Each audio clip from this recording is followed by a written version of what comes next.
baba yangu ndiye aliyemuua baba yako. Unasema nini Maganga? Baba yako? Kwa nini? Kwa nini afanye hivyo? Blan, baba yangu hakufanya hivyo kwa ajili ya chuki au tamaa, ila alilazimika kufanya hivyo ili sisi tubaki salama.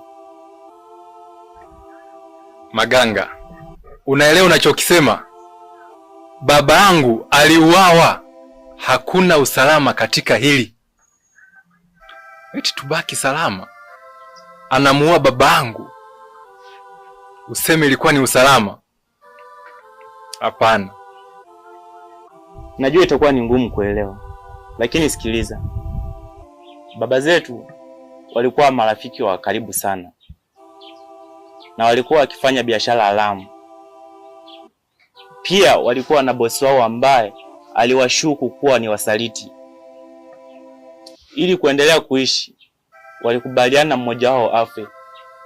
Aliamua kuua ili kuthibitisha uaminifu wake kwa yule bosi, ili kutulinda mimi na wewe. Na kama singefanya hivyo, sisi sote tungeuawa. Kwa hiyo unataka kuniambia nini? Nimsamehe baba yako kwa kuniulia baba yangu? Sitaki kukwambia usamehe, lakini nataka ujue ukweli wote.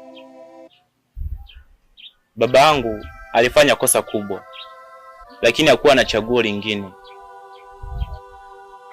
Maganga, sijui hata niseme nini, lakini nachoelewa maisha yangu hayatakuwa kama zamani.